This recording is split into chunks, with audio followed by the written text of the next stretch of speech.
time of this recording, the OG Nintendo Switch has sold about 152 million consoles. But even though Nintendo's a little hybrid that could deep in its twilight years, with the Switch 2 already being off to a good start, it's definitely got more years behind it than it's got ahead of it.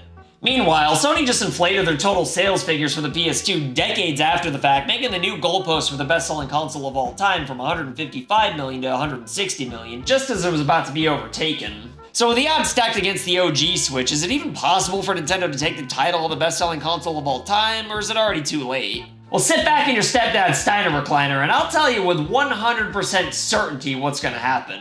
And if I end up being wrong, then you can hold me legally liable, because I've never been right before.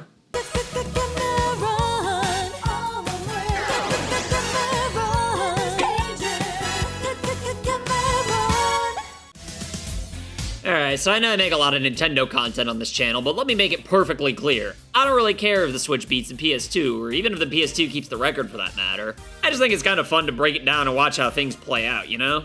But anyway, with a new goalpost of 160 million versus 155 million, you'd think that it's a sure thing that the PS2 is going to keep its record, given that the Switch just became old news with the arrival of its little bro.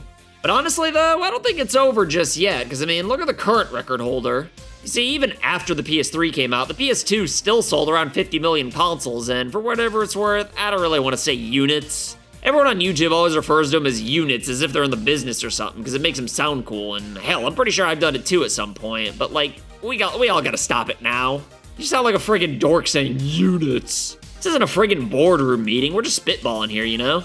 Anywho, 50 million not units is a lot for a console in its twilight years, but obviously this is comparing apples to calculash, considering the PS2 was pretty much a cheap DVD player during a time where the format was actually hyper popular. Not only was it cheaper than most dedicated DVD players, but it could also play video games from one of the most diverse and badass libraries ever.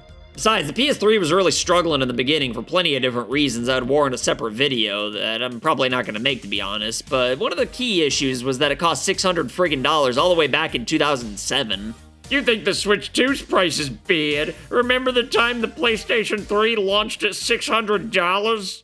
$600? For that price, it better come with a tiny Japanese man to play it for me. I already beat Resistance Wall of Man for you. I just saved at the checkpoint. That'll be $599.99 plus tax, sir.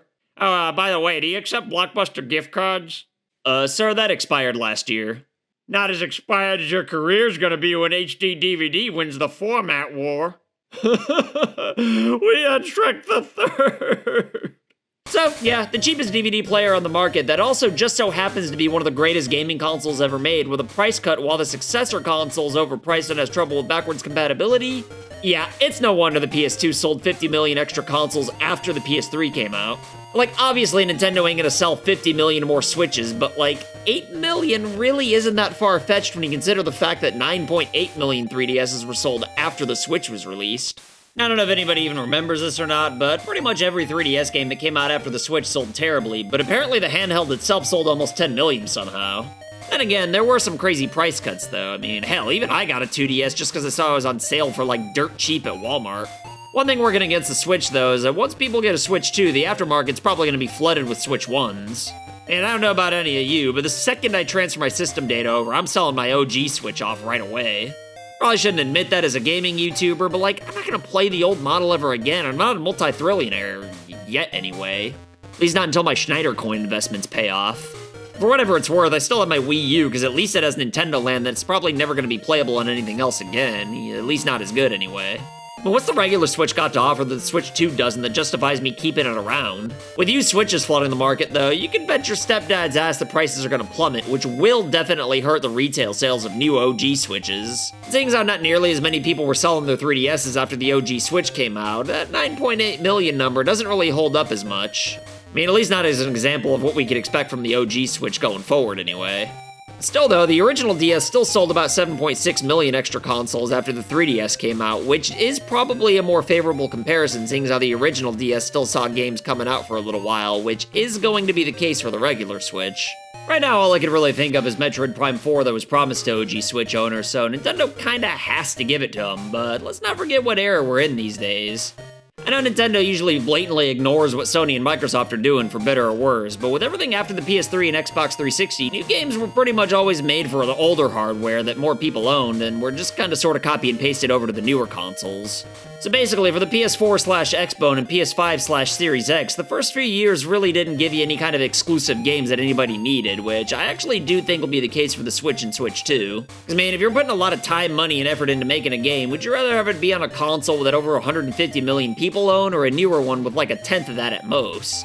Like, obviously some games can't run on the original Switch, but this is Nintendo we're talking about here. Nobody really expects raw power from their platforms, you know? So if you're making a simplistic game that can run on the original Switch, then why not put it on there and then have it be on the Switch 2 at the same time since it's backwards compatible?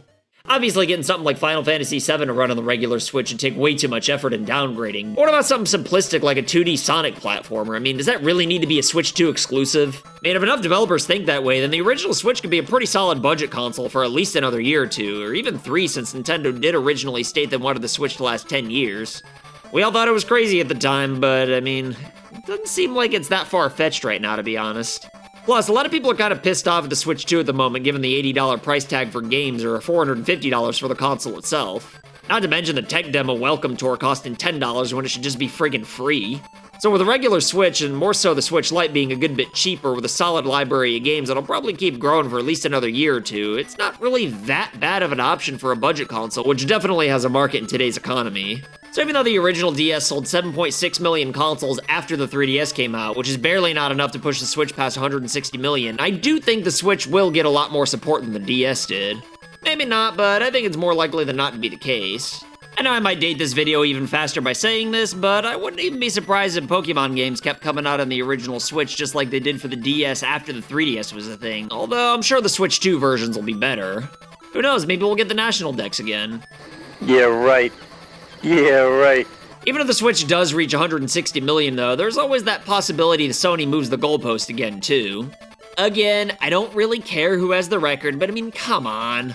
The PS2 was sitting at 155 million for all these years, and then once the Switch started getting a little closer, Sony decides that all of a sudden, hey, look, there is the real number. We actually, you know, it's crazy. We just found this out. It's 160 million. Who would have? It's crazy, right? I mean, it is possible, I guess, since they didn't say anything when the DS had less than a million to go, but I don't know. The timing's just kind of funny to me. Since everybody already thinks I'm a fan man, though, I will say that I don't think Nintendo really cares about having the record, since they probably could have just pushed the original DS a little longer, like a tiny bit more than it gotten the record there. Then again, I guess handhelds and home consoles are different categories, though, so maybe they felt like they already had the title or whatever. On that same point, though, you could also argue that the PS2 is still going to be the best-selling home-only console, with the Switch being a best-selling hybrid if it ever beats 160 million, but if we're going to reach that far, then you might as well just consider the PS2 a DVD player/home console, you know? All I know is that currently, Nintendo themselves are expecting to sell at least 4.5 million more Switches this year, which would land it at around 156 million, beating the PS2's pre-inflated record and securing the number 2 spot at the very least. That's if they meet their sales expectations anyway, which doesn't always happen. If Nintendo really wants to get that record, though, there are a few things they can do to secure the title. First, by cutting the price, which may or may not be feasible depending on if making Switches really is that much cheaper these days, but it also probably helped to make limited edition colorways or crazy bundles, too. Or, since we have the portable-only Switch Lite, they could always make an ass-cheap console-only version. In fact, I honestly think this would be a huge hit as a budget console, especially if you bundled it with some games that everybody already has. I could easily see that alone selling 10 million if it were priced at like $100 or even 150, since there would definitely be a unique market for this. And I don't think the Switch 2 would likely appeal to for at least a little while given its price. It does kind of render the name Switch as kind of a lie, but then again, so does the Switch Lite. Nobody sued for false advertising over that.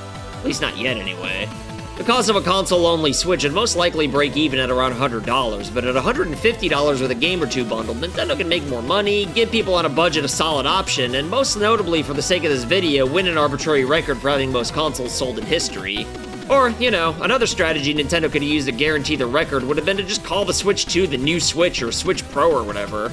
I mean, after all, new 3DS sales count as regular 3DS sales for some reason as far as records go, and that had exclusive games too, just like the Switch 2. I mean, if you think about it, that's pretty much the same thing aside from a definitive successor named like 2 instead of new.